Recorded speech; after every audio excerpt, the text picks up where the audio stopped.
Good day, everyone out there. It's another beautiful day again with us at Upper Reporters and Talk, the program where we discuss and give our unbiased and unreserved opinion on the issues affecting the social, political, and economic welfare in Edo states across Nigeria, connecting Nigerians home and abroad. Today is the 11th day of March 2024. And we are live in the studio for our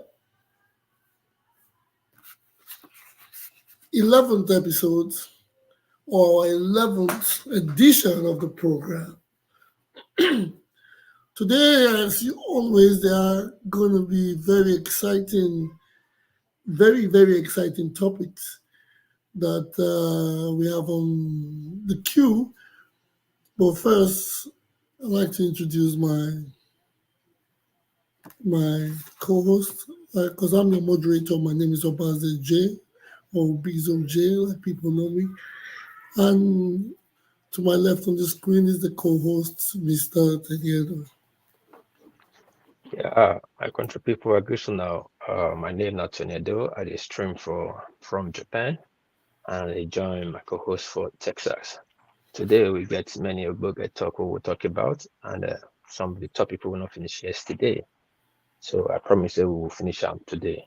But we will not waste time too much. We will dive into the matter quickly. So I go give the mic back to my co-host, Mickey. We start to talk about the matter. Thank you. Yeah, first of all, thank you, Tedo. Thank you, Tedo. First of all, I have to give my apologies that I was not able to be present on time. I missed the episode and I knew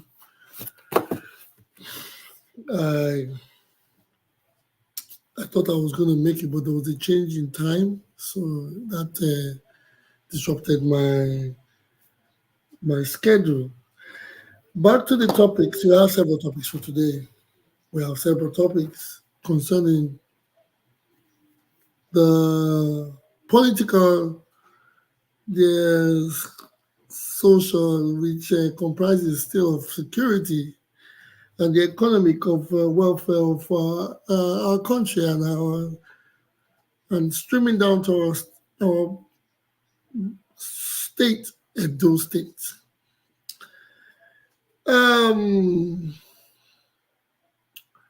With all importance, let's talk about the politics. The politics is growing. The politics is growing, and the attention everywhere on running mates. Our political gladiators, the major political parties have their candidates. Until now, we haven't received names from these major candidates about their deputies.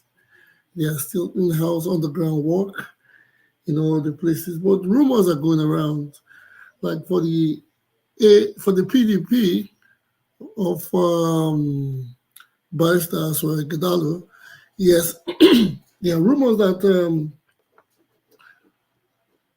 Mr. Ogie, or is he a barrister as well? Is he a barrister? Mr. Yeah, he's a barrister. Okay, yes, Barrister Ogie, Barrister Ogie. His name is cropping up on the list, even though I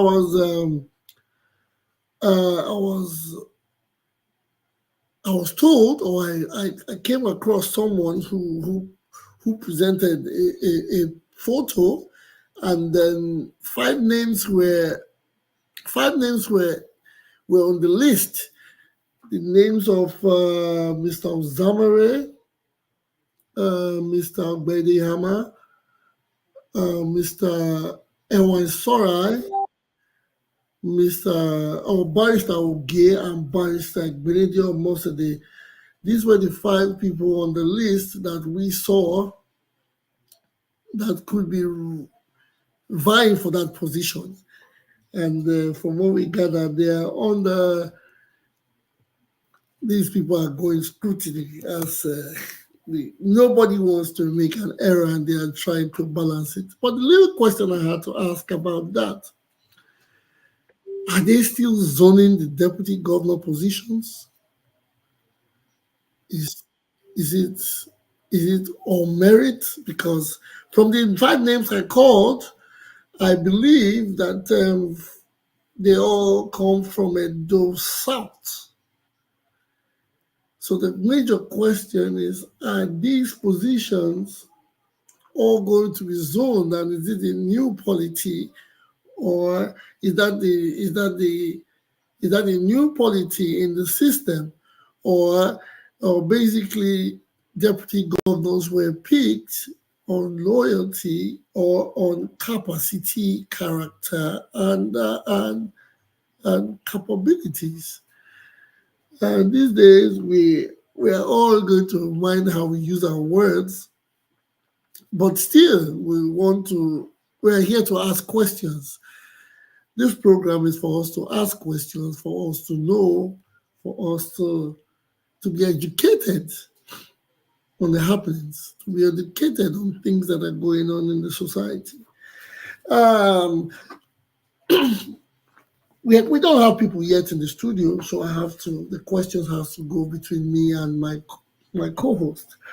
My co-host on the deputy governor acquisition, is it zoning, or how are these deputies picked in political parties? You have an idea? Please, I'd like you to share with us. All right.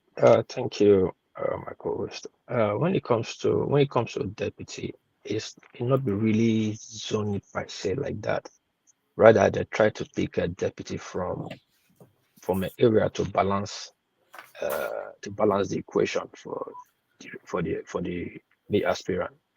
Now, for example, for Asue Igodalo, he come from Central.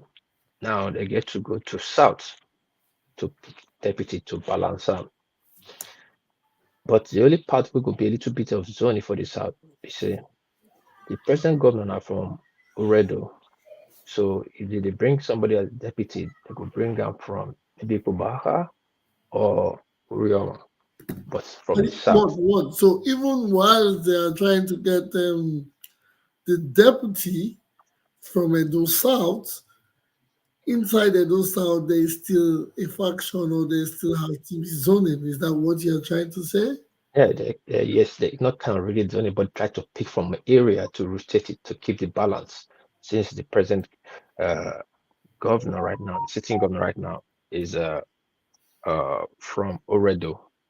So they would like Okay. to pick somebody from Ipobaha to balance it, but same from the south, Ipobaha or Oriomo or Ovia, depending the case may be, just to balance the equation. So as for the deputy, it doesn't really matter. Depending where you want to go for your deputy, depend if you feel Zeman uh, going to depend on the area where you feel say go give the winning, we will give you more votes. You pick your deputy from there to balance your main runner up so that things go balance for 'em. Why is this? I like to ask, why is this so? Why do we always feel when there are certain times for certain major decisions to be made? Why do people always try to balance it into zoning? What is wrong if the governor right now is from Moredo and he's speaking someone from Moredo? Does it matter? How long does it take for these things to go round in these circles? Yeah, it not really matter. It's just winning strategy. That's all. If you really don't want just um uh if you really just want to make sure, say man, some people for your party know they feel some type of way, say they carry them along. So you will try balance them with the deputy. Like I said before, if they decide to go a different route, it not really matter. You know how much the film win. The most important thing is the film win. So where the ticket could go now, where go fit has value to the mirror now up your palm with more votes. So that's why they try balance them. It not really matter if the ticket, if they get to pick from that already, then fine. But this one is based on the party. So not every party go zone like that. Now, if a PDP they do that from they pick somebody for Ikobaka to balance their own, it not really mean say APC go Ikobaka too. APC fit pick somebody from Oredo or Via, but in how much is not from South to balance their ticket. So that's how things works for a deputy position. Okay. Well, there's a lot to be learned in politics, and I think as we get further, we get to learn new things because I believe things were not like this in the previous elections. So, and we all know that change is the only thing that's constant. The only constant thing in life is change. But I hope these changes that are being made, they are made for the good and the better of the people, or that these changes will make stringent or say solid policies for the people. It's not about picking a person. To me, these are my opinions though. It's not about picking a person from a demographic. That does not determine the welfare of the people. That does not. I think what people should always look at first is not where this man is from or where his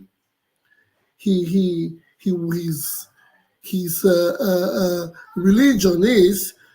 I think his capacity, his capabilities, his character should be in place first, and antecedents of what he has in store. These are the major things I believe should be put first, regardless of where he's from or what local government he's from. The people or the polity needs change, and it needs positive change. Because these days, I try to educate myself, but from what we see on the media, on the news, things are pretty bad. Things are pretty bad, and a lot of changes has to be made. And we always look at Edo as a place where the change can start from, because we are lucky. The Edo elections didn't come with the general elections, so this is where everybody will sit back, do a rethink, do a proper case study, so we can have a great outcome in the elections, so we can have what the people want at the elections. Yes, that is on the PDP. On the APC, there are still rumors that the search for the deputy is still on. There are big rumors here and there, although the names have not come out, even though we know one of the candidates has made a report. I don't know how authentic it is now. Either he was going to the court and he was going to because he doesn't trust the process, so he was going to file some litigation about the process and how the candidate was emerged at the APC. Because he said he is the rightful winner. We don't know how that case has gone far, or what the outcome of the case is, or if he has taken back his words and he has pulled it out of court. So that is what that was the last information we got from the APC. The deputy aspect, we don't know what is going on. For the Labour Party, I was privy to be in a group, or rather, a friend of mine sent me a link, a Twitter link, where the Labour Party candidate was having a town hall meeting with a couple of Nigerians. I would say, I was there just to listen, and the link came to me, and I realized that the obedient group is still very active. But from the way the people spoke, I give it to the Labour Party candidate. He gave good answers. He spoke well like a politician, which, when I mean a politician, a man that wants to build all the bridges in his term and wants to make everything perfect, which we don't fall for anymore, which the Nigerian people don't fall for anymore, because we believe when before elections, everybody has a good plan and a great plan to have the world a better place until they come into office and things are done the other way around, or think they realize that the things are not as easy as they emphasized, because we know the grass is always greener on the other side until we get there. But the Labour Party candidate spoke very well. He answered every question that was given. He tried. He was down to earth. But my only concern was that they still stood on the obedient movement. This is Edo State elections. This is not the federal. This is not the presidential elections. Because most times references was made about their principal, Mr. Peter Obi, and from my own opinion, I think a lot of people still have hate in their hearts, because some people spoke with bias. When it comes to Edo elections, we know, okay, what has happened in general elections has happened in general elections, and people feel they've been disenfranchised disenfranchised by the process of INEC and the APC government. But this is Edo elections. Edo elections is completely different from the general elections. The people should understand that it is completely different from what happens in the general elections. And if we don't have an open heart and preach love, things are going to get difficult for us at all times. Regardless, whatever has happened in the past has happened in the past. We're talking about Edo, and we want Edo to be in the best hands. We want Edo to have the best of what they call the best. So that was my only negative from the chat. But I was encouraged by the process that these candidates know that the people need to connect with the polity or the political space. If the people can be heard and the people are asked what they want by these candidates, then we can go thus far. He was not asked about his deputy, because at this point in time, we are talking about the deputy. We are talking about having the deputy of all candidates, but he didn't speak about the deputy, although he answered all the questions and what he needed to do and how he was conversant with the people and all that. But he didn't speak about the deputy because I don't know. These days, everybody's trying to play safe. Everybody's trying to play clear.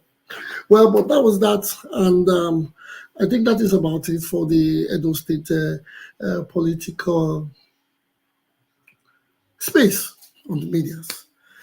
Now I want to go into a very important topic, which is security in Nigeria. This topic, I think I will need a lot of a lot of I'll need so much. I'll need so much deliberation on this matter. What is happening? What is the creation? What is the cause of the high insecurity in our country? Sometimes the people outside the country get scared when they hear when the people in the diaspora we get so scared with what we read. Sometimes the news becomes questionable. We always ask, what and why are things like this? What is happening? Is it that because our police or people talk about state policing or people about why are these why is the insecurity on a high scale? So most times I wonder and I say, how can this be controlled? What do we do? In Kaduna some days ago, I read that 200 pupils or 200 students from the school were abducted. The first question I asked was, how were they conveyed? Because 200, and I think it's only a plane or a vessel, which is a ship, are the only one body mechanical vessel or machine to pull 200 people at once. How many people does it take to kidnap 200 people? How do you convey them? And how can you convey 200 people without being seen, even if you do it at night? Where do you hide 200 people? Sometimes these things become, I'm speaking in Kaduna, I'm just saying because this is happening, this is a story that comes from Nigeria. So those are my questions. How do these things happen? Is it a joint agreement? Is it if a person suggested when I was asking and he said these people they kidnap their victims on motorcycles. So I did the math. If you have to kidnap 200 people with a motorcycle or to convey them on a motorcycle, you need 200 motorcycles. Or if you have to convey two at one, you need to have a rider or two passengers. Yeah, that means you need 100 motorcycles. So do you need 100 people to kidnap 200 people, or you need 200 people to kidnap 200 people? Now having 400 people in a span or in a place heading towards a direction, how can this be hidden? This is probably a community. So the questions that come up in my head when I see such news, I do not understand. Sometimes I think I'm not rebuking the news. I say, but when we see things like that, we look at them like, is this fact or fiction? So those are my questions. Those are the questions that I always ask. And it's okay. Now we have it's good to have Mr. Nogosa on the studio. Mr. Nogosa, thank you for coming to the studio tonight. Good evening, house. Yes. Good evening, house. Good evening, evening. Yes, I like to ask a question. I like to ask a question on the insecurity and the happening. Did you hear about the story of the kidnap in Kaduna State? Yeah. I heard about it. It's sad, and I'm really not happy about it. But I think it's a repeat. It's a repeat of what happened. It happened at the Chibok. Yes, at Chibok, and Yes. the people that are doing this, they already know what to do to weaken the government. Like some days back, Tinubu's wife came out, issued a statement that they should please see how they can release those students. So when immediately I saw it, I knew it was a repeat of Chibok, and they are now replaying the script. It's a format. It's a format, right? A format to make the government look so bad exactly. So they are replaying the patient Jonathan script, she is replaying Patient Jonathan's script, pleading with the terrorist. Then just today, they issue a statement. That's the terrorist. They are asking for 40 billion naira before they Is will it 40 release. billion or 4 trillion? I thought I saw 4 trillion. No, naira. 4 trillion. Yeah, 40 trillion. So magnanimous amount. Yeah. Let me even check because I have it on my phone. Hello, I'm coming. Just give me some. Let me check. Let me be sure of the figure because I just saw it this evening. Yeah, I just saw it But this evening. is it not funny? How do I want to move 4 trillion now? Bitcoin? The money Whatever, even past Nigeria budget. They want 4 trillion and they ask for like several. So Yes, 40 trillion. It's 40 trillion. 40 trillion or 4 trillion? 40 trillion.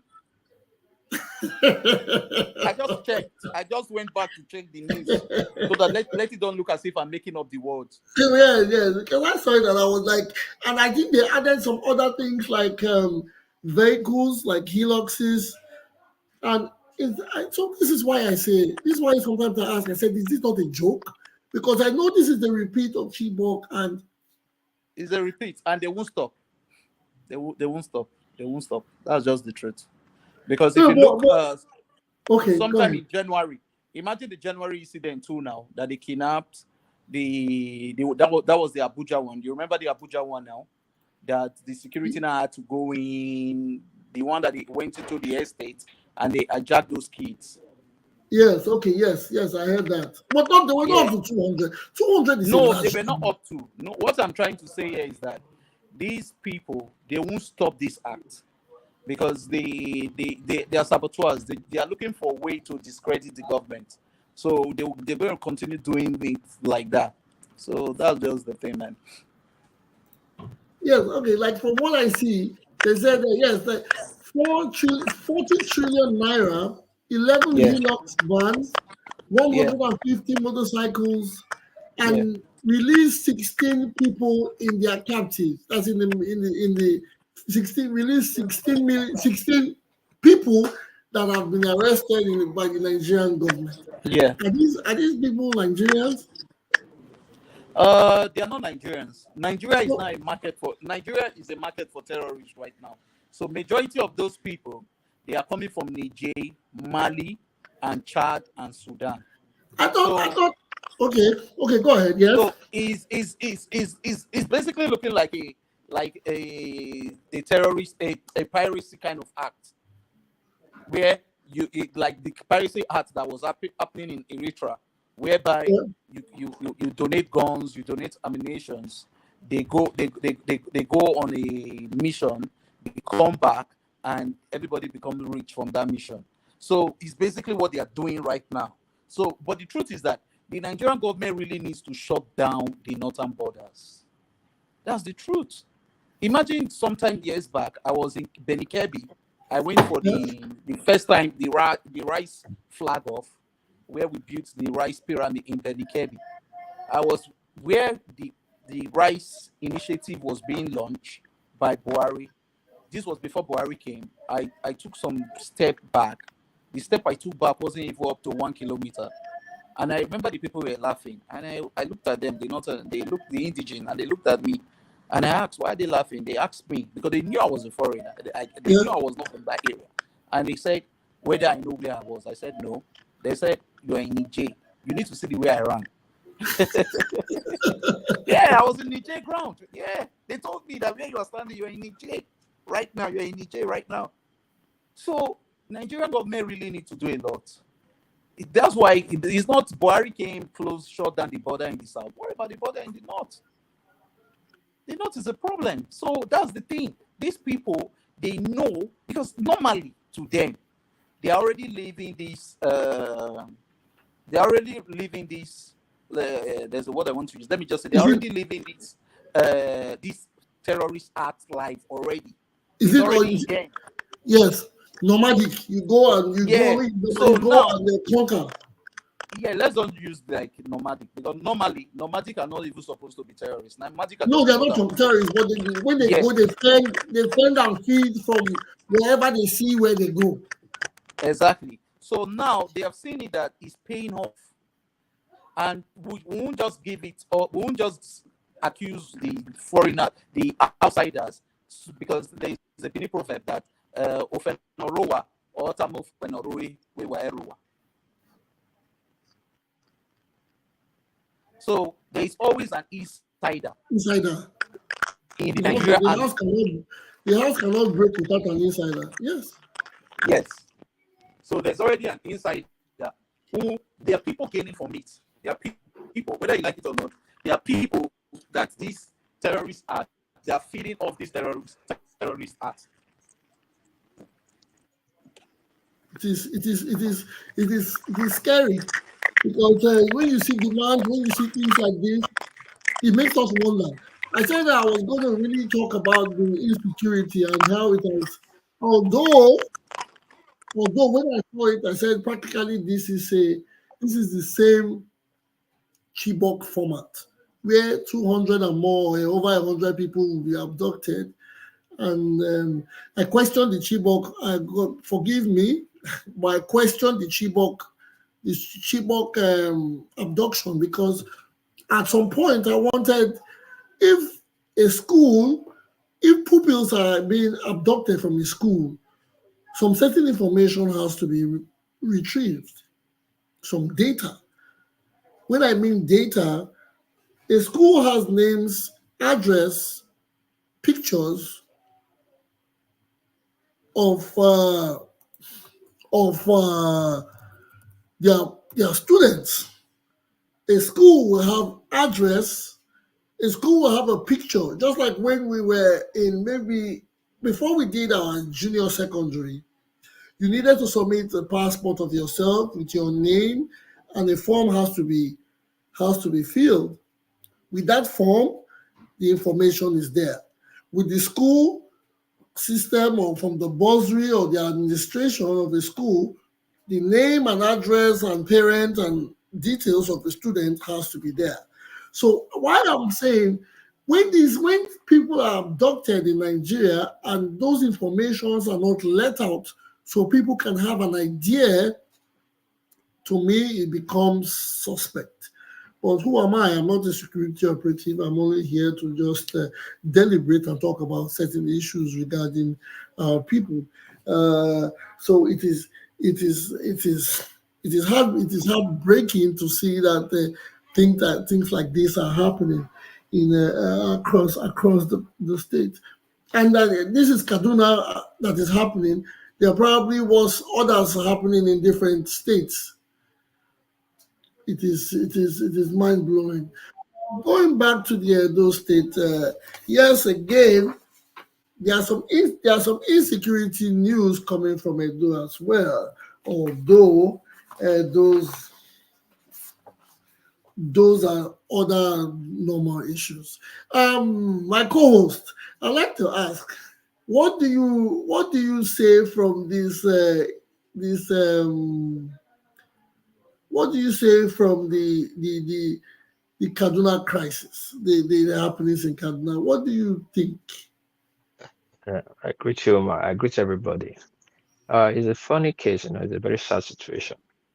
First of all, like you guys said, we don't know what's be real or what's be fake again. Just like Jonathan and Triple Girls. Till today, some people believe it's not real. Some people say not fake. Jonathan, the Triple Girls, they still return them till tomorrow. It be like a bachelor loot. People keep coming out from the forest, so they be Chibok.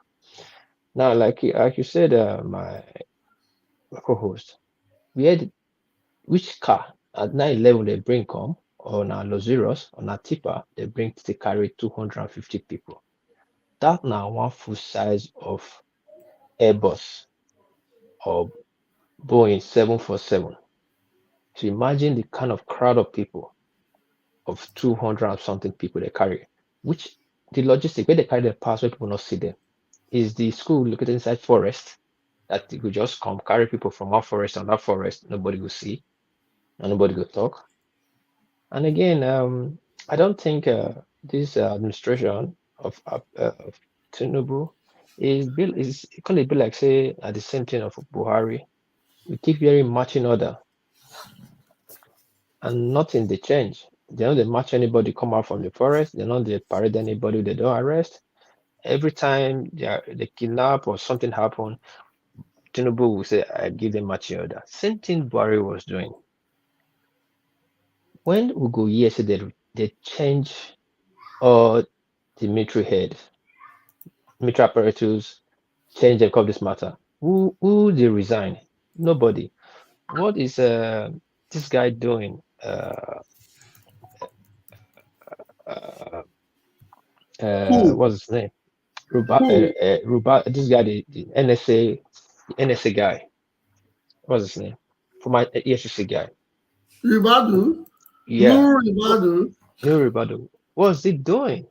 He not fit that position. But he's supposed to coordinate intelligence structure for the country. So he want to tell us he was not aware of this thing. And I remember America before now they won't say man terrorist alert, terror attack or terrorist alert. Yet it constantly happen. The other day play two happen. They even people were people in that scene they said they were even aware a month before the attack happened for play two. Yet the Nigerian government not fit do anything. If the common people feel no say this kind of thing will happen, within our SSS, DSS, NSA, and so on, they do. Even Defense Academy or DMI, the intelligent whatever. So sometimes when these things they happen, you begin to ask yourself, who the players? Is it the international community? Is it the politician? Can some people feel they powerful than the government? I doubt. We're supposed to see some heads rule by now. We're supposed to see the way they change all You this. say heads rule. When you say heads rule,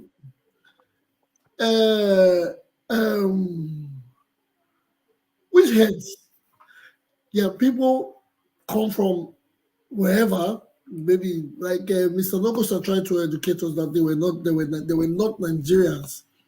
They come across your border and they do this wherever, and maybe they probably take the people across to their own part of the country because borders are thin lines. Now, whose head is supposed to rule? Is it the DPO? Is it the commissioner of the state? Is it the governor of the state? Is it the NSA chairman or the NSA the NSA advisory that's in Abuja, or is it the IG of police, or is it the military? Whose head is supposed to rule? Who are we supposed to hold accountable for this at this point? Because when everything happens like this, it goes straight to the head, the top. That's then everybody says Tinubu is in charge. So what is he doing? Now we want heads to rule. If these heads rule, they are going to be replaced with more heads. So how do they rule, and what is the outcome? That's the question. My co-host, please, what is the outcome? Heads must rule. How are we going to do that? Yes, heads need to rule. Even for the optics, this is for the optics. Heads need to rule. People get to sit up. People get to be held accountable. 250 people, not just miss for the country, and we just feel like nothing happened, and everybody will still get their job. That's why it they repeat itself. If, for example, that plateau happen, they change all the military apparatus. They are maybe people quote unquote in charge of the command. We look at that sector. I think by now it would be difficult for such thing happen again. Because if something happen under your watch, even though you try everything and yet still happen, they go hold you accountable. Now, no generals are they hold no general. Then they hold the police. They only hold the intelligence department, mostly the intelligence department. Now we don't know if the intelligence department gets information and they pass on to the military and the military not come out. So there's a break in communication. Something is not clear because people just feel community take 250 people and everybody is speaking English. You say a foreign ragtag militias. That They means say we they have are the Raptor militias. Okay. of course That's why I call them the foreign ragtag militias with few AK-47 and bikes and then you say your country, when you a sovereign nation, you get part of United African Union and ECOWAS and the rest, you get some kind of agreement with international bodies to use your satellite and all that, and machine would enter your country that you don't know. We have to get to this serious. We get to this serious for at least for once. Really for once. And again, these people they come down to Benin via to go west.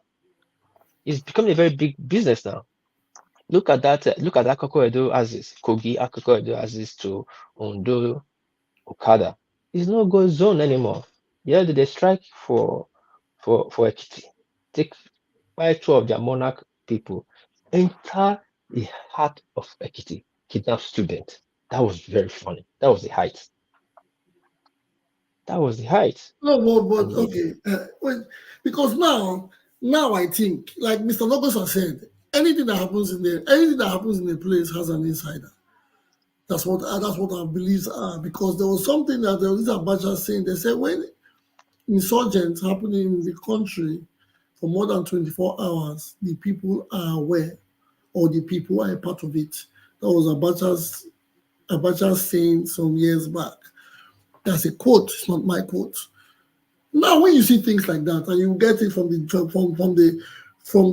from a map, and you see like Ekiti is inbuilt or inbound or not really on any of the borders of Nigeria, and a thing like that happens in Ekiti, don't you think even these are our tribal? Because sometimes you hear about the crisis in Plateau State. The crisis in Plateau State doesn't end, right? The crisis in Plateau State does not end. Don't you think those are ethnic clashes that are creating an avenue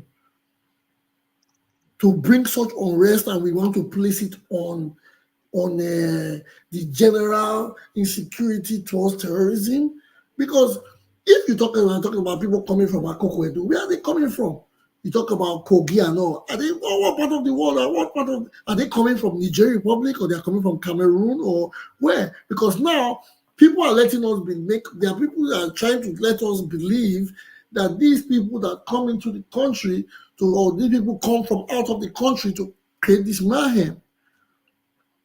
So what I'm asking now is, are we saying that these are foreigners, or don't you think that these internal clashes or these internal crises are used, or they have been turned around to say, okay, foreigners have come to do this to us. Meanwhile, they have internal tribal clashes? Because it's confusing. It's very, very. My shock is when I saw a picture. I saw a gruesome picture of a lady that got burnt in her farm somewhere in Edo State, like a week ago. Yeah, that one's dead too. Yeah. That she went to farm, they went looking for her, they didn't see her, but they realized that her corpse was found in a burnt farm, in her farm.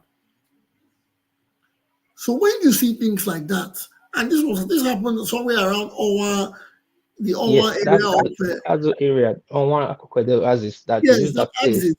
When you hear things like that, it becomes worrisome, because we are all conversant with those places. They are if not for the road network, they are practically less than 35 miles from the city of Benin. They're less than 35 miles or 40 miles from the city of Benin. I'm using from Ring Road to that location. It's less than 45 miles. So if a thing like that can happen from this capital of the state, that means we have a very deep problem. But a thing like that, they said they were headers that created that mayhem. So where did the headers come from? How do the headers transport them? Do they come in fast cars? Do they use helicopters? Because it is believed that these headers walk on foot, or the topmost, they go on bikes. But because they have a large sum, they don't go on bikes and they go in bushes. So you can't use bikes in bushes. Instead, you walk. So are we saying what is taking us? Why are these people not being found? Are we not sure the people of the people of the bush, the neighboring villages don't have a tenor class? So those are the little questions I want to ask. My co-host, okay, we have Mr. Tukpo on or in the studio. Mr. Tukpo, thank you for coming to the studio today. I appreciate it. The topic the topic for today is insecurity. We're talking about the happenings in Kaduna State and the abduction of 287, according to media. It is 287 children from the school in Kaduna, the northern town of Kuriga town in Kaduna. A teacher, local council, parents, the missing child in the biggest mass abduction from school since 2021. We're asking for this logistics. We just want to know. We want to know how the witnesses, because the pupils or the kids or the students were abducted, leaving behind their caretakers, which will probably be teachers, etc., headmistresses or headmasters of the school. So when they were abducted, we like to know the logistics of conveying these people to their other location. Because we are not saying anybody should have concrete information, but we are just asking if these things are possible. Does it not take heavy logistics to convey them, to move them from one spot? So, Mr. Tukpo, I'd like you to come and ask and tell us, what do you think about this story that you heard, or this information that has been passed across? Are you there, Mr. Tukpo? Yes, I'm here. I was only asking what the topic is because my line has been going off and on. So your question, I really don't know the actual position of the question. So if you can help me get Okay. to. And then what do you think? What from the news? Did you hear about the Kaduna kidnap? Yes. I heard about it. Yes. I said we are all just asking questions. So from maybe from what you have read, do you know, or there details of how these pupils were conveyed and how it happened? Is there any story? Because the news is all about the story is all about the news, but major information has not been given to us. Okay. Well, kidnapping is now a lucrative business in Nigeria. So that is where the issue is. But there's an undertone to these kidnappings where you find series of kidnappings taking place, and it's not even affecting the rich anymore, because it's not like if they kidnapped a very wealthy man, it's just them keep kidnapping the very vulnerable young populace. And if you go back by history, when Boko Haram started, they used the definition by saying Western education is sinful, which means that they wanted to ensure that the people were no longer getting this Western education anymore. So I think this over time was the case, but the government failed to tackle that ideology. That ideology of getting the mentality of the people to change from that Western education is sinful. So, but now we are here. It is no longer that Western education is sinful, what resulted in the kidnapping of Chibok girls. It is now a business where they can make money.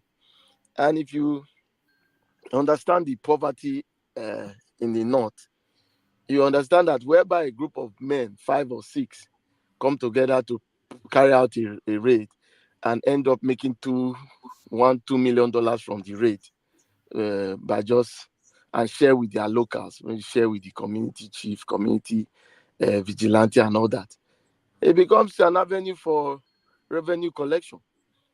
So now if you look at the report that came today, yesterday, the people, some of the sections of the kidnapped victims, the bandits have requested for 4 trillion, one kind of stupid amount. 40 trillion. 40 trillion, some vehicles, like really and truly, are you trying to carry out, are you breaking out from Nigeria that you need all this kind of money? So, but why is it like that?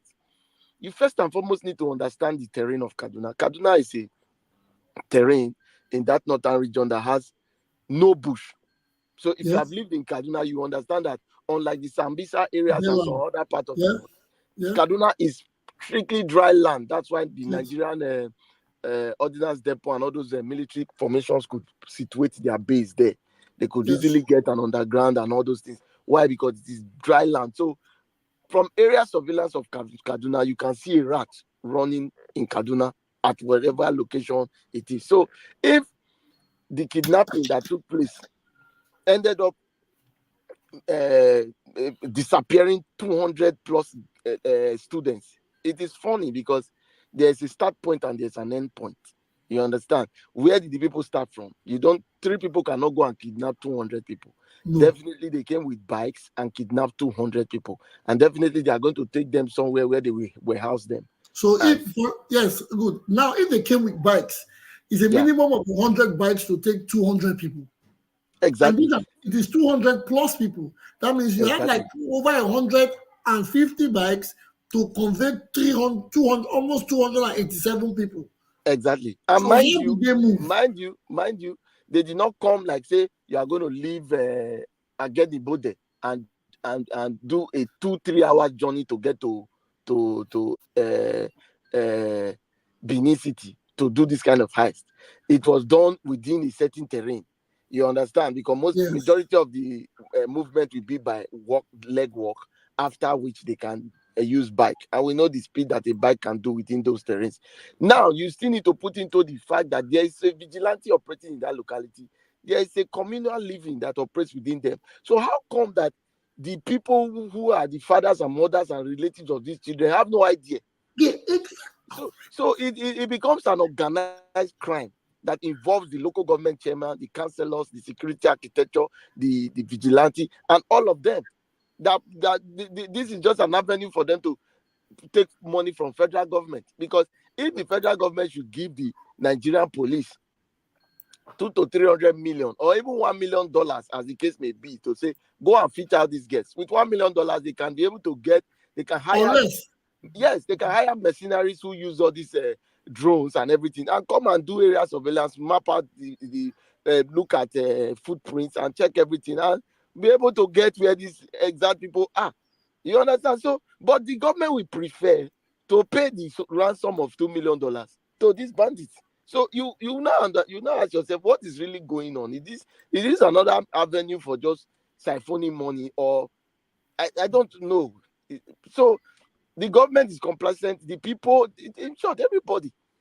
Where did the people come from? If 200 people come and kidnap 200 people in Benin City, everybody will know where they are now. It's not magic. Where did the people go to? So where do they keep them and how will they feed them and cater for them? What roof? Exactly.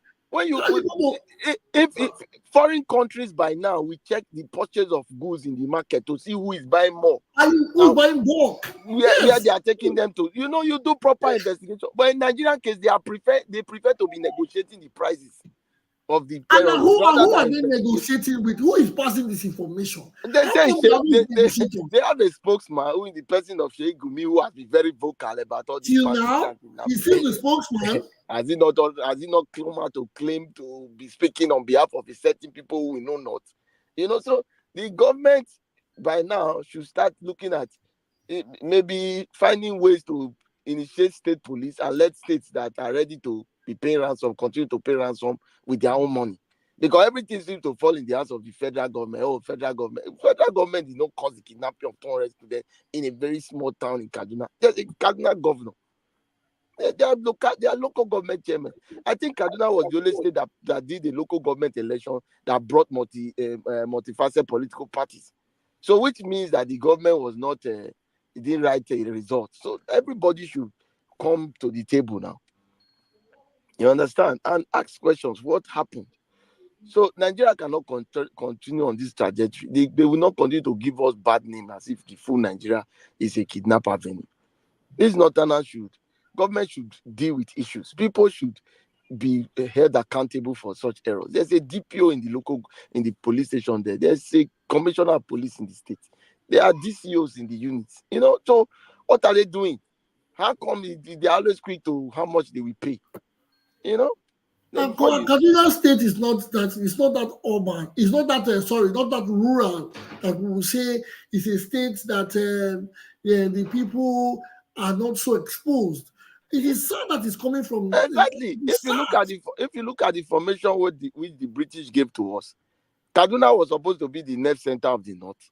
You understand? Yes, exactly. So Kaduna was a proper. I lived in Kaduna for almost 2 years. So I understand Kaduna. I understand the separations of Kaduna, the Angwarimi, the Malali, the Banawa, Malali, and the Christian and Muslim areas. One of the biggest markets in the north was the casual market in central Kaduna there. So Kaduna was a beautiful place, So whatever is happening, yes, it's in the outskirts. But these outskirts, the people cannot just be having, it's like, I don't understand. It's like we just have militias that can just live within a country. I cannot wrap my head around it that you just have militias living in a country. Where's the security architecture of the country? So except they are in collusion, they collude with these people to take money and they share it. That's just it. And that money that they're asking, they want it cash. Or probably loaded in the Hilux truck. So if this Hilux trucks, you can do okay. Now, for instance, they say okay, we will supply the Hilux truck. Where are the Hilux trucks going to be registered? Where are they going to be parked? How are they going to be allocated?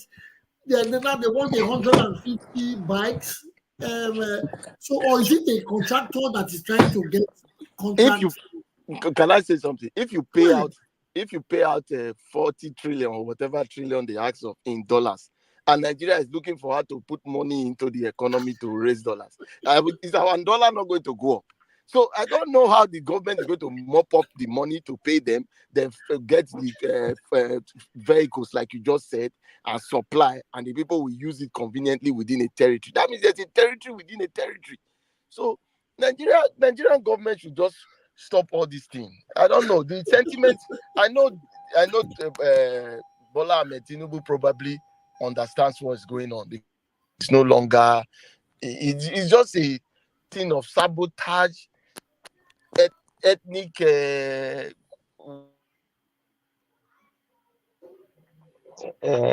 People will not hear you. Did you lose it there? Did you lose it? I'm beginning to enjoy. And because these things I have thought through. I have thought about it over and over again. These were the same questions I asked when it happened with the Chibok girls. I said, how do they convey? The parents did not. I want to see if a child is missing. It takes two parents, a minimum of 2 family members, to come to complain. So if 100 children are missing, Can you hear me? 200 parents. Yeah, yes. sure, we can hear you. So the truth is that I think this is a sabotage, but the sabotage has gone on for too long, because now when we had the Chibok kidnappings, the whole country was agog with what happened to the girls. But look at Chibok girls from that time till now. We have had kidnappings that is like it's back to back. Lea Shaibu is still missing, lost in the bushes with all the cries. Nothing is being done. And these kidnappings are. You read, maybe you watch some stories, some documentaries about the northern part of Nigeria. They come every day and kidnap them. It's normal. So it's a business that is just operating in the north there, and the Nigerian government is paying for it. So, but I think if we really go by state policing and all that, maybe we will try to now checkmate the SSC. So everybody who is going to be facing it will now be facing it on their own, not with the face of the federal government. Because everything is happening, they want to blame it on Tinubu. We know these things are all sabotage now. You know, we know the kidnappings used to happen within the Well, southern part if of it is, why Nigeria. can't we are trying to redeem ourselves. This is the country or the polity that is trying to redeem itself from the bad ways. And we are trying to get into a better, we're trying to evolve, we're trying to get into better politics. We're trying to get into better ways to develop. And we are being taken back again to this, this is taking us back. Taking us back. See, what I will say is And it that just works. you are being modest about it. Nothing is taking us back. We are back. We have been back. We are just assuming that Okay, something is we are taking us back. back. But it's taking us We further have been because the back. Chibok girls didn't ask for certain ransom. Or, yeah, the girls were just missing. It is now. It is disrespectful. I'll use the word disrespectful. It is really. It is irritating that after you have abducted 200 plus people, you are still making demands of funny items. That is what I'm saying. You see, 150 like I said, bikes. like I So said, how is it going to be delivered to you? The it is government will because put bikes in a truck and go and who is receiving it? it is because the government, the people within that locality are part of it. Like I said, the local government chairman, the DPO, the traditional rulers, the people there, they are part of it. They share in the loot when it comes.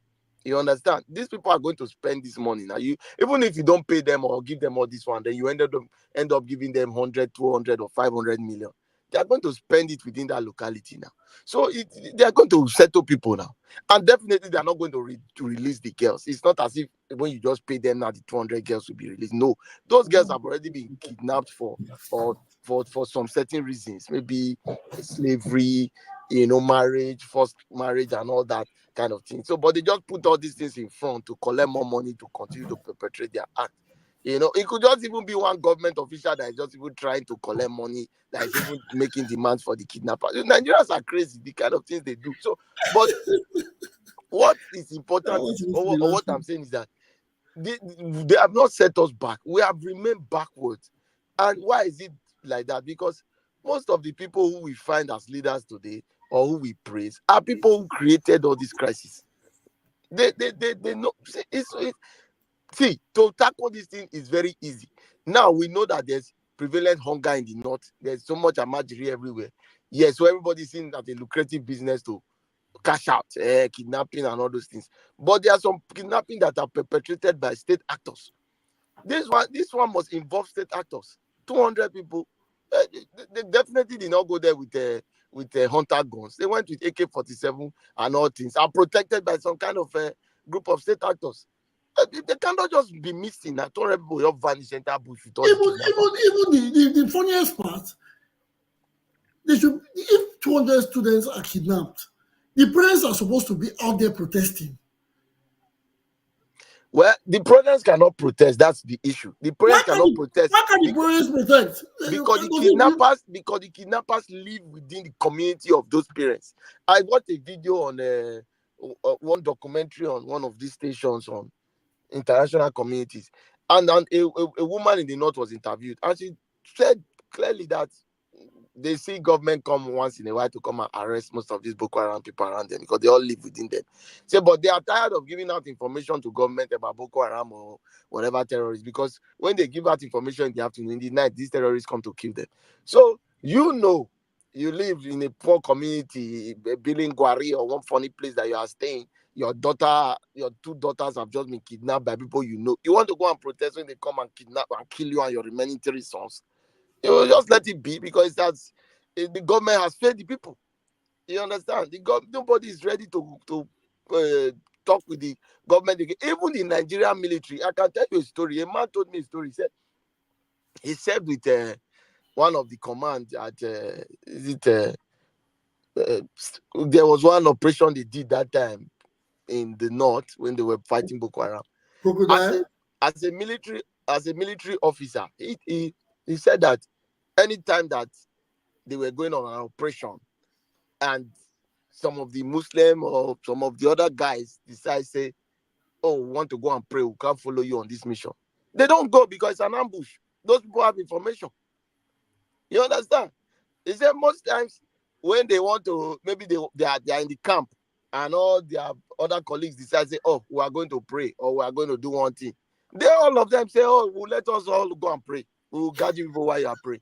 Because once they go, before you know, there's an attack on them. Something happens.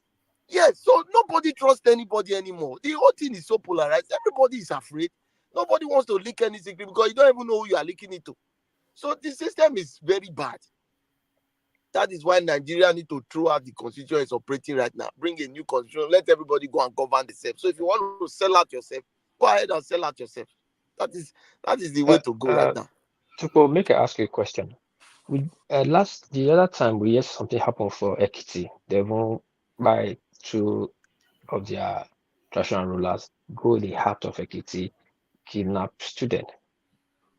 Now we play to happen too. Play to at least a month before the bandits, they send letters to the committee that they come. Nothing happened. No response for the federal government.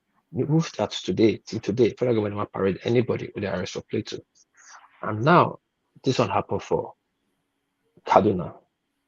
This kind of executive decision will make the president pass some certain bills or make some certain order to put in place like a pre-action or a pre order to take off or this to calm the system down, like this state police. You can use the executive decision. So right now, 10 days ago, I declared this for now. Or even forest guard. Everybody they complain since there's a forest guard anyway, but they say they want to bring up forest guard. I don't know what they want to bring back with it exists. Every state match your guard. It's not this kind of situation. It's supposed to make use of those kind of privilege, just power we get. Why is it that everybody just quiet? Even him. No generals is being arrested. Nobody's been fired. What's going on? Please tell us. Okay, let me say it like this. In the Nigerian context, we have been Obasanjo made us to believe that the presidency was very powerful. Yeah, the president is very powerful at a certain level. But you see, the powers of the president is limited to maybe the use of the Inspector General of Police and the National Security Advisor, as well as the Chief of Army Staff. But implementation of the powers of the president is limited to the hands of the governors. Let me give you the strength of a governor. As a president, you can hardly influence the election of a governor. Even while you think you can, you hardly influence it. You can hardly influence the election of a senator. You can hardly influence the election of a local government chairman and all that. But a governor can influence a state election, influence the National Assembly election of his elected members, his local government chairman. You see the powers in the hands of the governor is so much. And the governor is required in order for the federal government to do implementation of his policies or laws that he creates. Now this awareness has come to the governor. So when even the president decides to come out with a very strong statement, it now has to do whether that state that he's pronouncing the statement is an opposition state or, so if the government says, okay, clear out all the miscreants in the east in one state that is a PDP state, you will find out that there will be so much crisis because why? It is seen as oppressive. So the powers of the federal government is actually confusing. It's limited to some certain kind of things. You see, like when Jonathan tried to wipe out the full movie, as at that time when the Boko Haram hosted the flag, you saw the state governors, the people coming to say ethnic cleansing of the northerners. So Jonathan had to systematically bring in mercenaries to carry out this action. So it's the president. To me, it is difficult for him to just, like the days of Obasanjo, of Modakeke and Odi and all those things. It is not like that anymore. There's more awareness. Social media is everywhere. Before you kill 3 people in the village, it's already online. But that time, imagine if a situation like Odi should happen now. Just the fact that soldiers are driving into Odi, everybody on Twitter is already talking. So before they start to carry out their actions, government is already on the hot seat. So the system has changed. There's need for the governors to come on board. There's little nothing the president can really do in such a situation. All those orders it will hardly work. You understand? We have seen the military get different operations, safe haven operation, mind place operation. This all is resulting to more banditry crisis. Like nothing seems to be working. Why? Because the implementation is not going the way it's supposed to go, and it needs to involve local government, state government, to get this thing done. So I don't think federal government really has the power to really decide this thing. There are legislators who can't even go to their local government, but they win elections. How do they win it? You don't know. They just tell you, I've not gone to my local government since many, many months because of Boko Haram. How did you now win election? You understand? So it was because the state governor was able to help you write your results. So the state government should act. The state government should start, and another thing that Nigeria is failing, our security architecture, especially when it comes to covert operation. Like what you said, a community is giving a letter that they will be raided. Our security architecture doesn't even have any operation or anybody operational in the fields that can say, okay, they can give you a pinpoint location of where these people are and say, see their movement. In this kind of conventional crisis, you need people who can really go undercover and give you real-time information. That's the way it should go. Not what we are doing and thinking we'll send military there to go and start giving speeches after the crisis has been done. I heard Lagbaja was going to Kaduna to pay visit and making strong speeches. Is that relevant? They should have the National Security, the Nigerian Intelligence Agency, the NIA, and all the other security apparatus should be able to get wind of this information that this attack is about to take place, so they can nip it in the bud. Not after the attack has taken place, people start sending condolence messages. The military will fly in there and give speech. These are all joke. So I think the security architecture should sit up. Not just president. President has a whole lot on his table now. The dollar is going down. The economy is, insecurity is everywhere. At least it's better than Buhari being shocked every time. No, Buhari was never aware. That's just it. Buhari was never aware. Even the town of Buhari, which was Castina, was overrun by what they call it.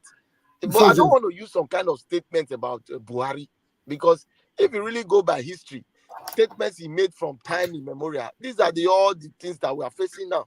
You actually built a very strong militia that you could no longer control.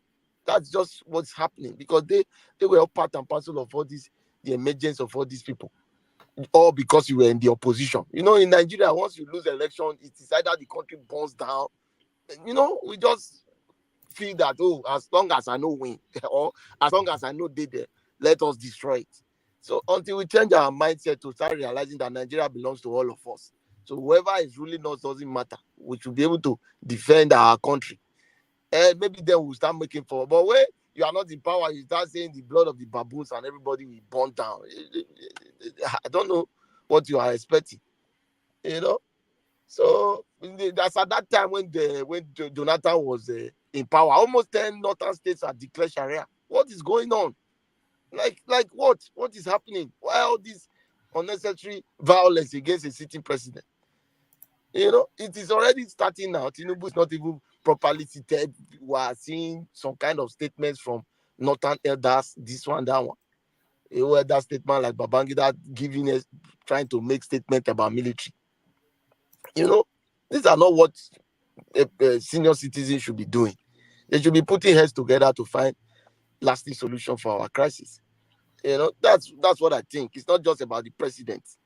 And that's why the National Assembly should sit up now and look at the constitution and say, okay, how do we go? What do we do? How do we go forward? But Not even these national these people, they are how would I say it?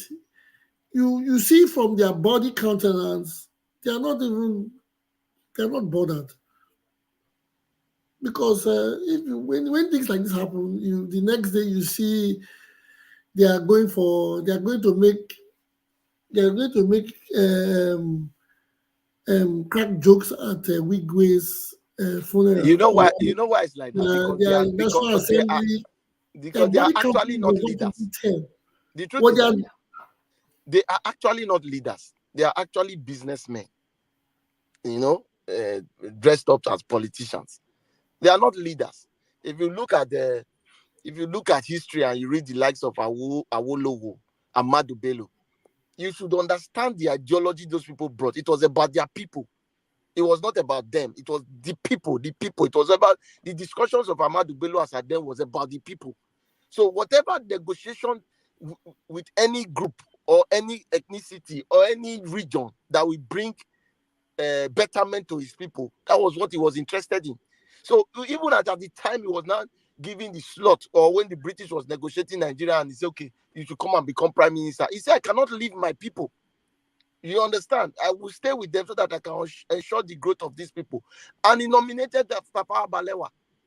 You know, but we see in this case when somebody tells you, I don't want to use the word, but 9 times, you get, he can nominate and say, let me stay with my people. Let me build my region.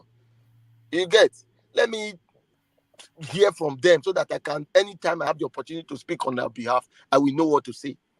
We have watched series of interviews that Ahmadu Bello did now. You know, Ahmadu Bello negotiated the treaty with the Middle Belt that is broken today. That's why you have Fulanis and Plateau people fighting every day. But when you look at history in 1960s, the Middle Belt and the Fulanis were working together. Why? Because when Ahmadu Bello needed to take power, he knew that he could not do it only with the northern states. He needed to bring in the Middle Belt. And there was a proper treaty that lasted almost 20, 30 years until these are stupid politicians started coming in. You understand? But we think now, the Middle Belt was a northern state. It wasn't a northern state. It was a negotiation of Ahmadu Bello to bring them in and share the wealth of the north. You understand? So when you have thinking leaders, that's what you get. Not these criminals. These are criminals, populists trying to swap the people with statements, just all for their own selfish interest. Do they think of the people? No. You understand? I think, like you said earlier, they are businessmen, and nobody has genuine, I would say genuine intentions for the country. They know this is a lucrative business. They know money is to be made in every way. I know different formats or different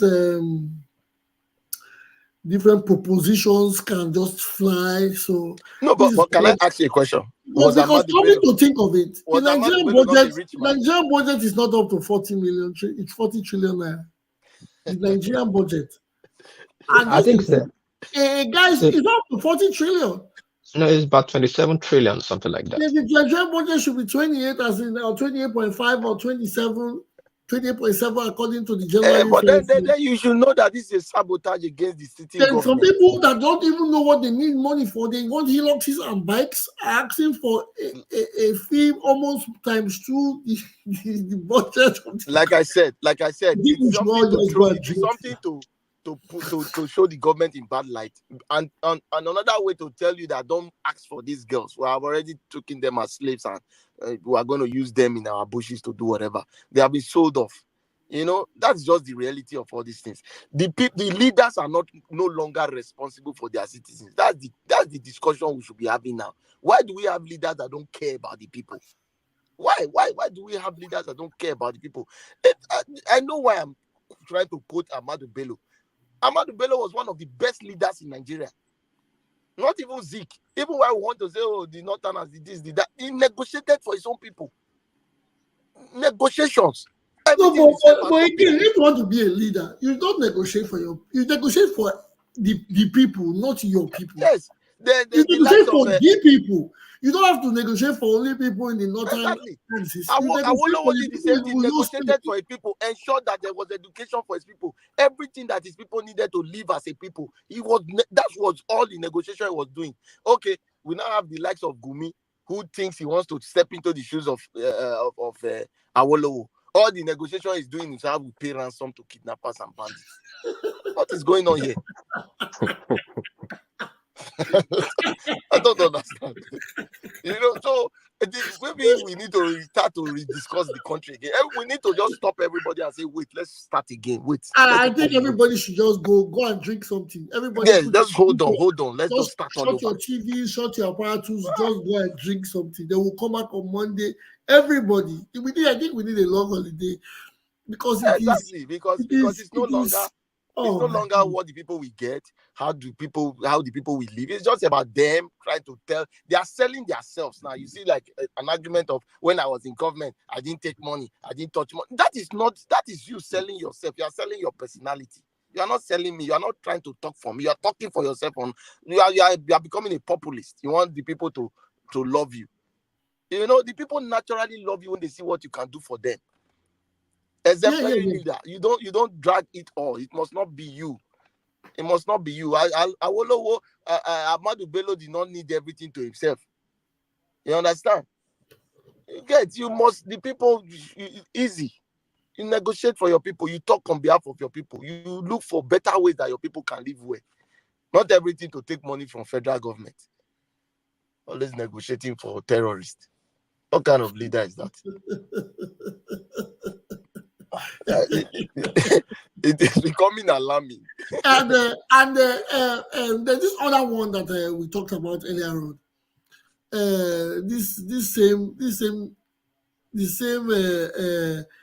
They use the word header. There was a time it used to be a header, the Fulani headsmen.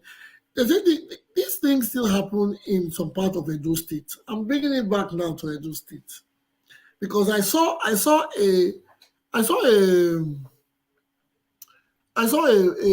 picture, a very gruesome picture of a lady being burnt in her farm somewhere in the Owa Akoko Edo axis, I think.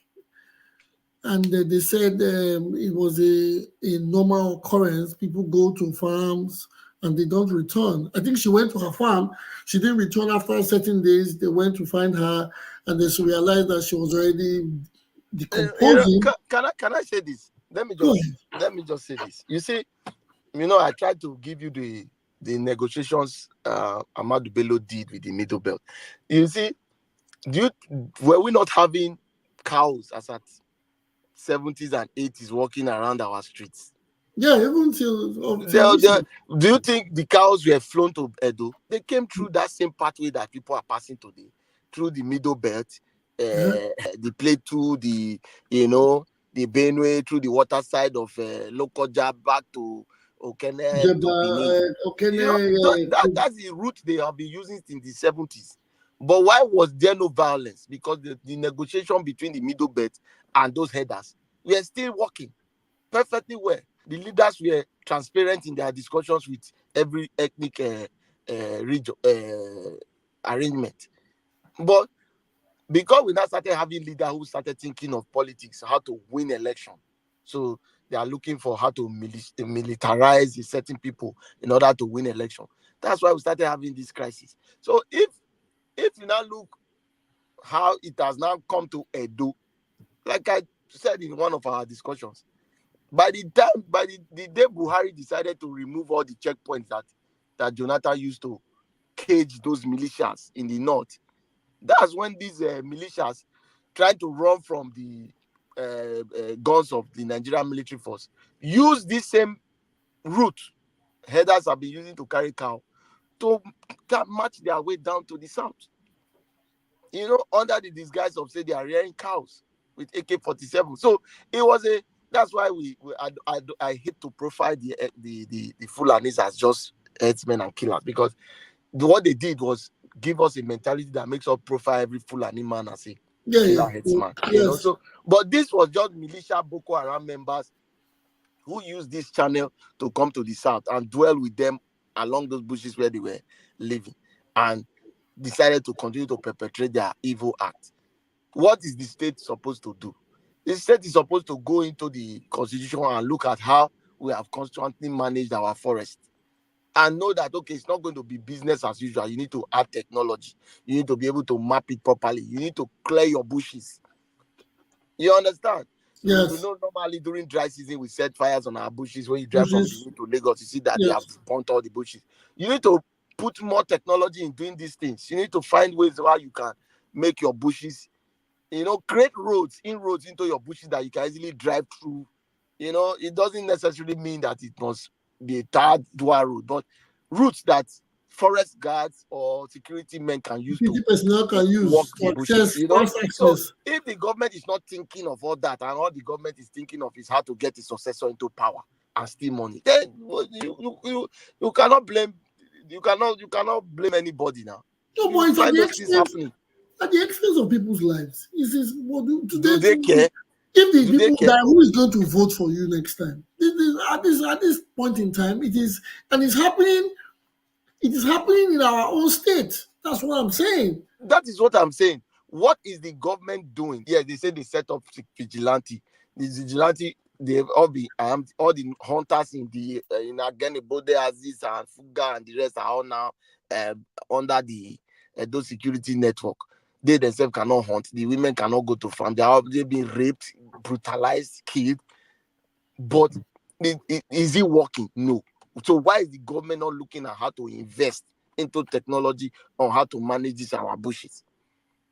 You understand? You should find ways.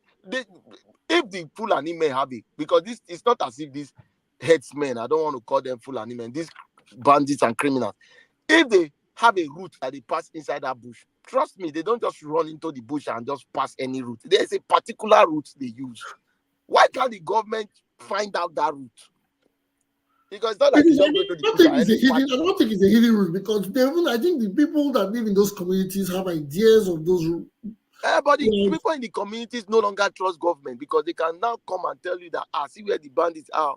The person already collecting, the police officer who is already collecting money from them to make them successfully reside there, we find a way to come and give them information and they will harm you. We have heard that they killed the full local chief in the community because he called police on them. So government has failed the people. The people no longer trust government. So they are not ready to give any information. Sorry, I beg, we could mind the word that word. We use word like buy or taking out, because the algorithm, YouTube and Facebook, they flag us if they use those such a sensitive word. But we're going to modelize thank you. Okay, so like I said, government can actually trace these routes. You understand? Find out these routes where these guys pass. That's why they need to be more operational in their thinking. The security operatives should be more operational. They should have people who disguise themselves as headsmen and walk inside all these bushes, so they can have real-time information about what's going on. If the government invest more in security, I think all these things will be something that we can easily manage. Is the budget not having security investments? When you see huge budgets, what do they have in those budgets? Is it only allocations and changing of? Let me tell you, their allowances?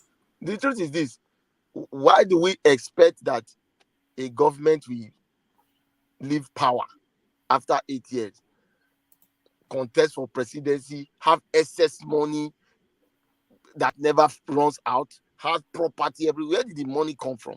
Did the money fall from sky? Those are monies that were allocated to solve issues. There was never a time the government created one money and said, once you are a governor, they'll just be dashing you this 9 billion. So how did you now leave government and now have 200 billion? Where did you take it from? You understand? This is the question we should be asking all these politicians that become so rich after 4 years of governance, or 4 years of governance, or 8 years?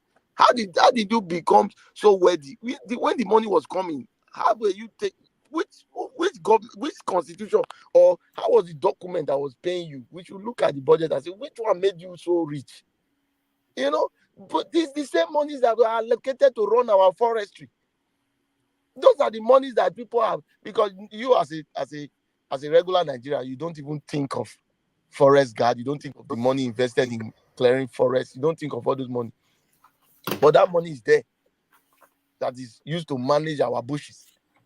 So, but the government is not investing it there. When the money comes, it's free for the government to put in its pocket. So, if the government was using, no matter how small money that was coming, judiciously to be managing the forest, I think we wouldn't have gotten to this point. Because, like you told these things forest, they are actually not forest to some people. Because you have 18 local governments. From when you are in Benin, you can classify it as forest. But the man living in one community in Owa, he doesn't see it as forest. He sees it as his farmland. Yes. So he can easily assess it. But you in Benin cannot think of, you can't even imagine it. It's just like you drive from Benin to Ologbo. You see bushes all around. Go and encroach and fence one land there. Then you know that they'll tell you, say, Owners, yeah, yes. you chairman. So all these lands are actually not just fallow like that. It's just government that has not helped the community through local government to continue to manage the securities of all these bushes. That's where the problem is.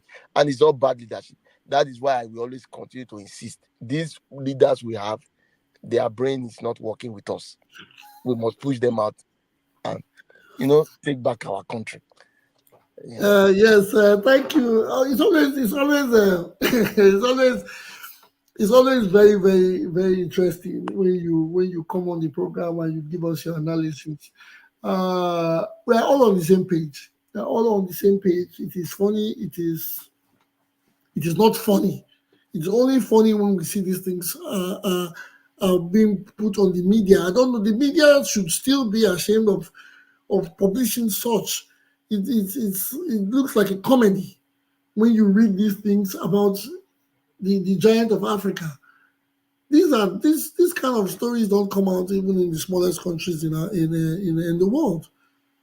And now you see a group of persons, after taking a few pupils or 200 or something pupils, not a few, they're asking for money bigger than the country's budget. How we going to? So how is that going to be? How is it going to be credited? Will our account be brought and be repaid, or will they want it in cash? Or is it a joke? Now these people are asking for that amount. They're asking for Hiluxes. They're asking for motorcycles. Who are the riders of these vehicles and motorcycles? How is the money going to be shared? Is there a country? Are they trying to cut off from the national, from the country? What?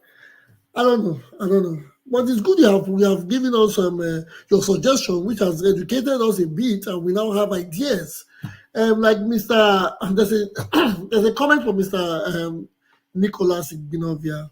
He said, "My brother, insecurity in Nigeria has become a business." I thought security is a business. If insecurity becomes a business, does it kill the security business? Because it is unfortunate. He said that Nigeria, the insecurity in Nigeria has become a business, and it will end today if the politicians so desire. What number of these politicians have failed for the insecurity? I'm just trying to not use the word he wrote, but I'm trying to say, yes. He said, how would you explain the scenario in which these kidnappers would contact and negotiate over phones while the police continue to give their stories? That is another thing I don't understand. There's been this information about BVN, NIN. I think those things work only in banks. Banks are more interested in BVN than the security operatives. To protect their money, it works protecting the kidnappers. No, I think they are waiting for people to forfeit money. When they tell you go get your BVN, when you get your BVN, now there's this NIN. I don't know what the two numbers they do. Yeah, Mr. Moderator, you see the truth about it is, like I said, Nigerian security, they are not operational. That's where the issue is. They are not operational. We know then, I know a case where the DSS was able to trace a ransom to somebody's bedroom because they were operational.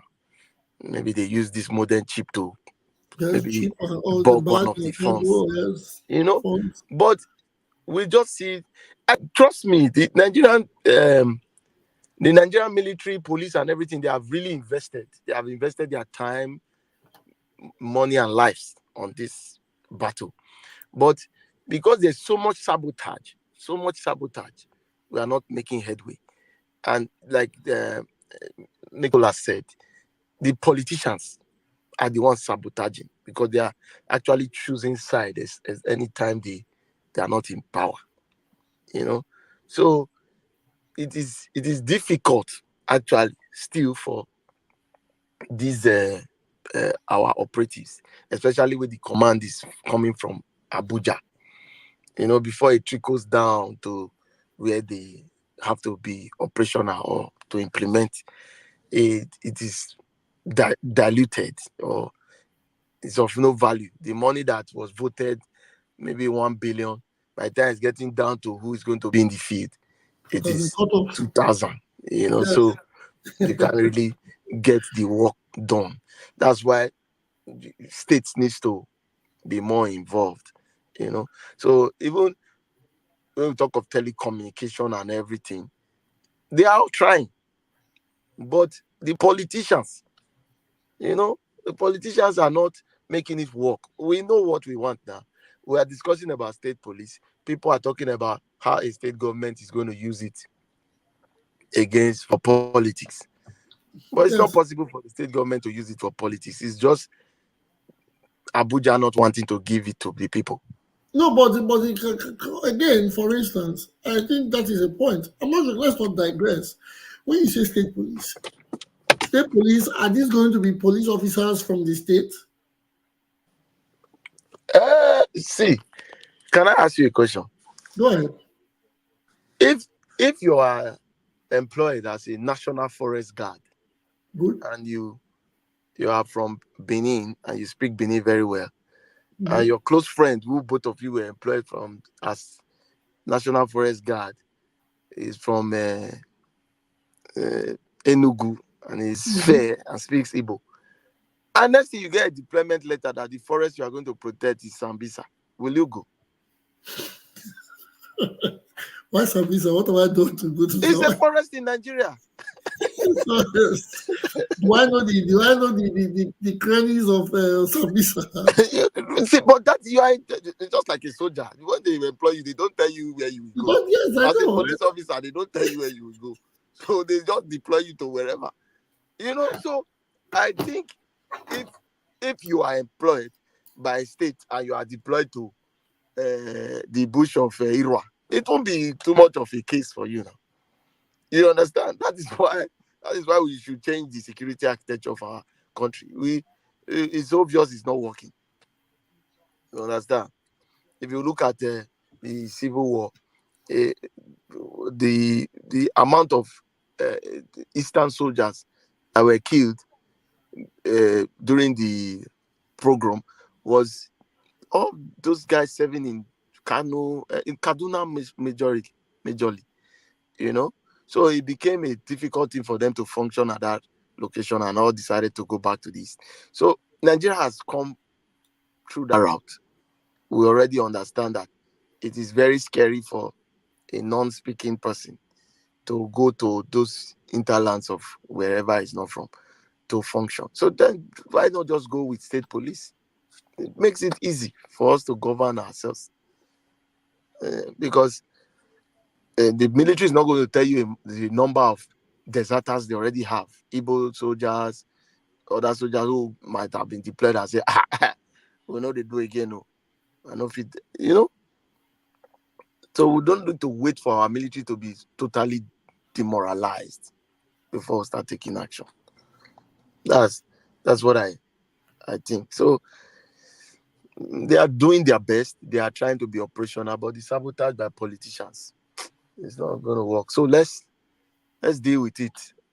Let's not be afraid to Let's face. is it dealing with it or brace it. Let's just take it as it is. In the studio again, we have Mr. Timmy or Mr. Timmy. Do you have any idea? Do you have any suggestion or contribution towards the topic that we have been discussing on? Ah, thank you so much. I think today I'm just going to agree with Mr. Chukbo. You know, I just agree with his submissions because they're on point. I think the major problem we have as a people is that we do not really know how to connect the dots very well. Right? When you go to the police barracks, for instance, and you see the state of that place, and you see the level of people, some of them actually started off, some of them are even graduates, but because of the state of the nation, you know how things are. And then you find out that they are taxed with the responsibility of paying for things as basic as uniform. Their own police uniform, and other tools. You then begin to wonder how we expect these people to show the level of professionalism we expect, when they are now sent out into the streets. If all the things Chukbo was talking about earlier in terms of security architecture, how you can have people who infiltrate these band of, hoodlums, I like to call them, who now surprisingly have very sophisticated weapons. Yes.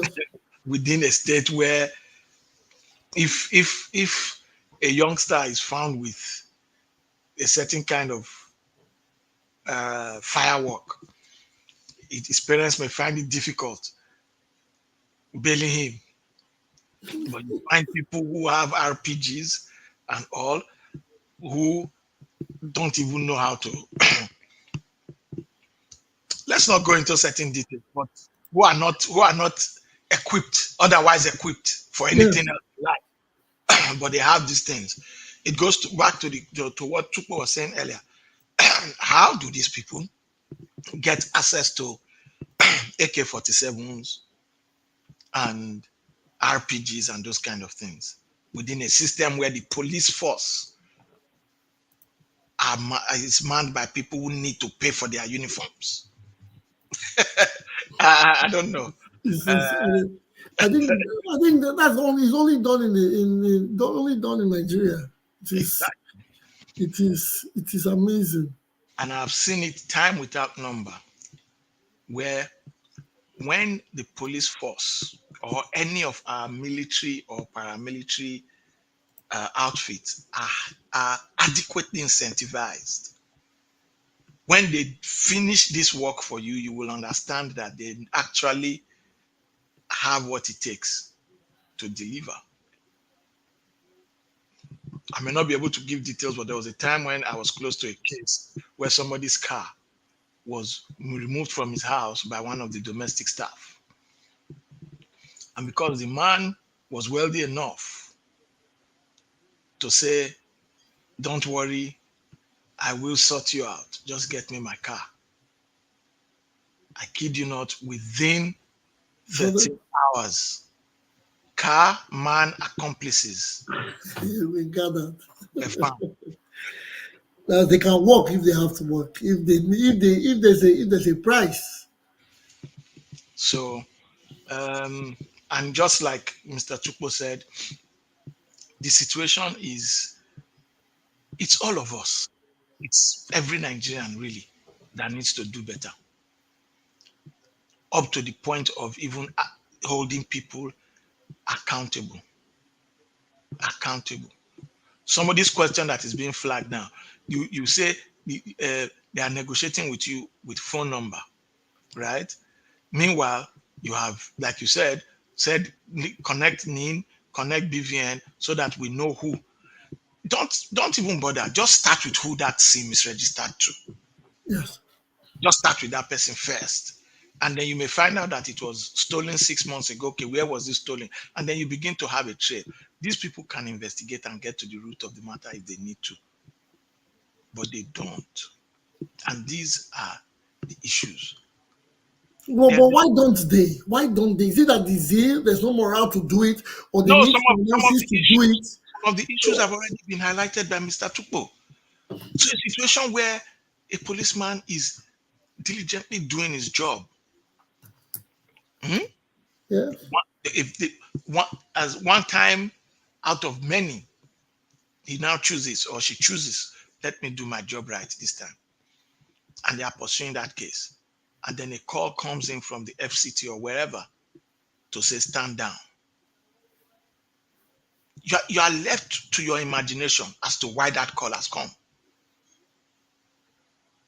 You don't want that call to come to you too many times in a quarter. Yes.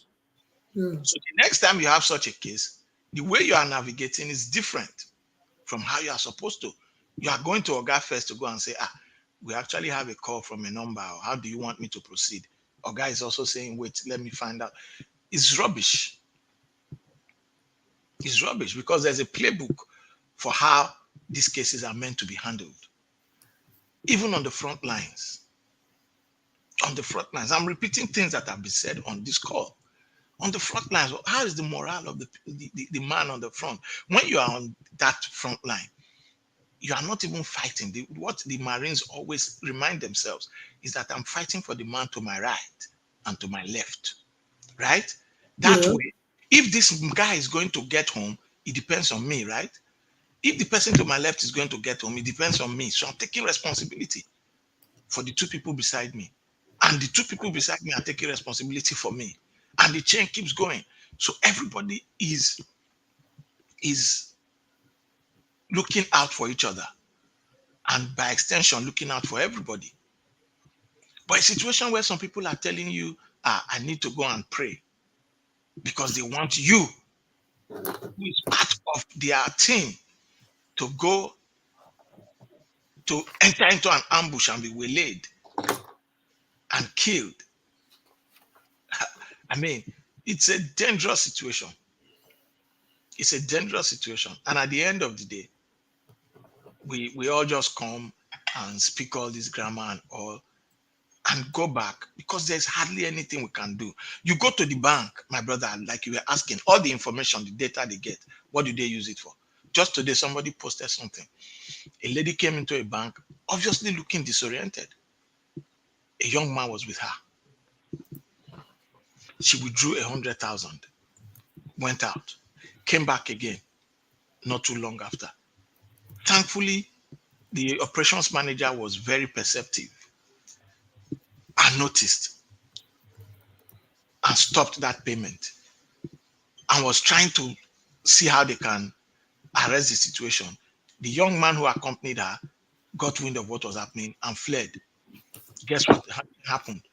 The woman, maybe she was drugged by them or whatever, started acting demented and was hitting her head against the bank trap door. People there were looking. It took the person who made this post to now say, is she not in your bank? Is she not your customer? She came here and withdrew money now, which means she's an active customer. There's next of kin on her flag. Why don't you call the next of kin? All of you are watching. It's KYC. You have facts about her. My brother, when it comes to things like this, as a people, we do not connect dots very well across board. Across board. Even those who think they are stealing money meant for forestry and all, and think that they are enriching themselves. They don't know the kind of eternal poverty they are digging themselves into by so doing. Because we are not good at connecting dots.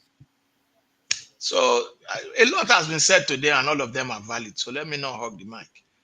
Okay.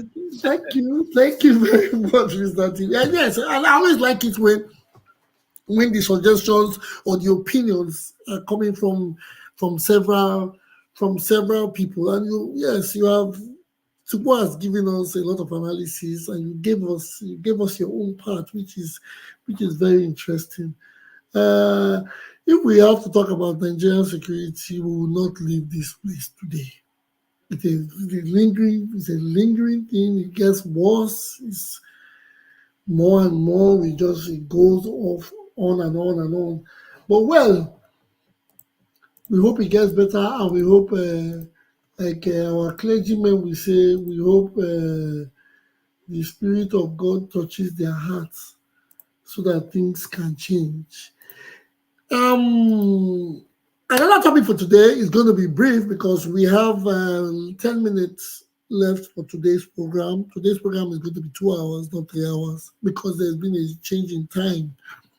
So, the Edo Assembly has published the impeachment notice, the Nigerian Observer and other dailies. Has anybody read about it? The impeachment for the deputy governor.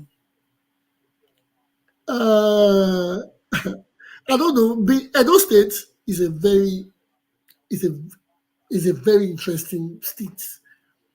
Everything that happens in Edo State is always different. There's this special thing about Edo, when it's about the politics, the people, the lifestyle. We are always, I would say outstanding, but we stand different. We are unique. You can use the word we are unique. I like to say I'm unbiased, but if I say I'm unique, the non-Edolites on the program might feel I'm trying to be sentimental. But we are unique. Thank you very much. What is going on in the government house? The stories came out about they said there were petitions or there were notices that were put out for the impeachment of the deputy governor. The other day we talked about it. There were for and there were against. People were like, the impeachment has come because the governor has been at loggerheads with his deputy. Some people are saying this is coming because the party is having to go back and forth, and there've been some, I would say, some litigation to be battles coming from the deputy governor. So it's quite lengthy. The House has brought this out. Is this supposed to be proper? I like to be, Mr. Timothy. Last time we were in the House, you did not. It's going to be brief. We have less than 5 minutes to go. But is it proper for this to happen? Do you think the deputy governor deserves to be impeached? What has he done? Mr. Timmy, I'd like to get your opinion. I'm not going to ask Mr. Tupo because he has talked about it in the last. No, Mr. Tukpo is going to talk. Very brief. Okay. So, but tell me, I want you to tell me, is it proper? Is this going on the channel? Why do you think he's being impeached? Why do you think the impeachment notice is coming to him? Well, I will start by stating a personal opinion. Okay. Now, that what is good for the goose is good for the gander.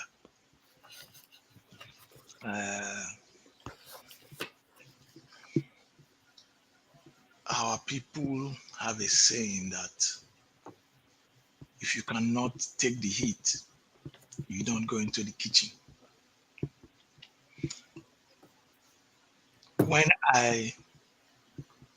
We talked about this a few weeks ago on this program. Yes. When I realized that one man sat in his living room, conducted party primaries using his own delegates, and then named himself winner. Unbiased. I told myself, this is not going to end well for this gentleman, because the party is there. There are other parties within the party that you have now drawn the battle line with. And he himself has been on the other end of this kind of situations, where even some of us who were within the system and seemingly on side were saying this is not how to go about things, right? And the voice of reason was the neglected voice. Now things have come full circle, and the same system and the same apparatus that the gentleman has deployed in the past is being deployed against him. What I would say is that it's a family matter. We'll leave them to sort it out by themselves. Yeah, And if okay. they're able to resolve it, we're happy for them. That would be Okay, thank you very much.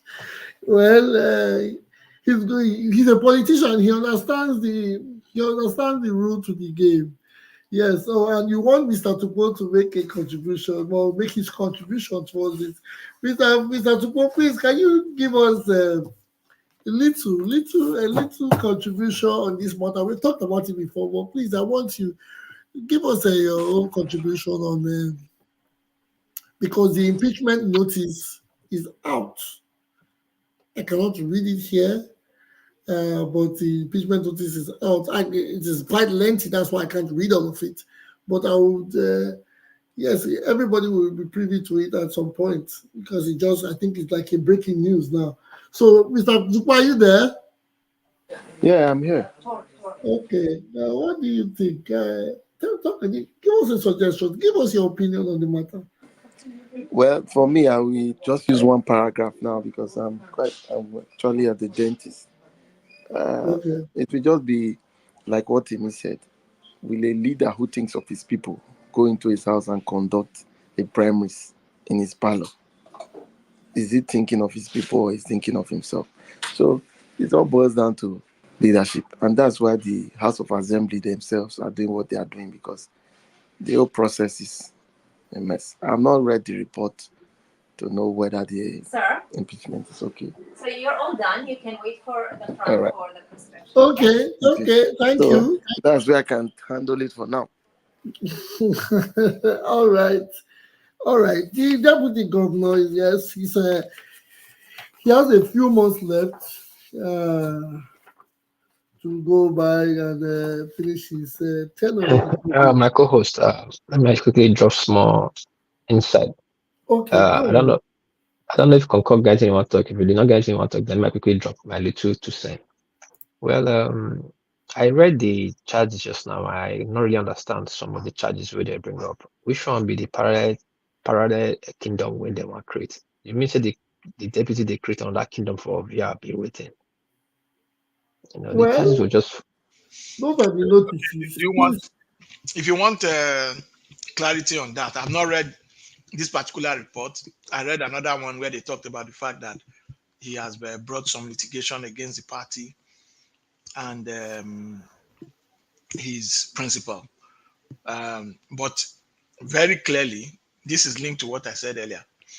Your party has set the date for primaries. Your party has an accredited list of delegates. They've chosen a venue, both for pickup of delegates and for the primaries itself. You then choose an alternative venue. Pull out delegates from where the party is not aware. Conduct your own process before they are able to start their own. Declare yourself winner. If we say we don't understand what they mean by trying to build a parallel kingdom, then I think we are just trying to lengthen the discussion. It's clear. It's very clear. Well, I understand that. In politics, they say party is supreme. And if the party is against its own, then it is left for the individual to sit up and know why nature is coming after him. That is my own take. The deputy governor knows this is politics, like I said earlier on. So he knows what he's doing, and he knows that those things that are coming towards him are not impossible in politics. Well, that is all I have to say. Let me just state here that he's a man that I like. I like his tenacity and doggedness. And so that's probably what he's banking on now. Like I said earlier, fingers crossed, we are watching and hoping for the best for the state. Yes, we hope for the best to come. We have met the 2-hour mark. Today we are not doing the 3-hour mark, and we are about to wrap it up. But before, what I always do before I wrap up, I say an African proverb. Today's African proverb says, "The lips of wisdom are closed, except to the ears of the understanding." The lips of wisdom are closed unless to the ears of the understanding. Yes, we call it a day. I want to appreciate the people that were in the studios with us, Mr. Timmy, Mr. Concord, Mr. Tukpo. Thank you for giving us your time. Thank you for giving us, and Mr. Nogos, although he has signed out, thank you for coming to the program today. Thank you for giving us your suggestions on the happenings in the country, in Nigeria, across the globe. And we look forward to having you guys in the studio again. I want to thank my co-host, Mr. Tuniedo. Thank you for co-hosting and moderating. For the people on Instagram, the people on Facebook, YouTube, please don't forget to do your regular.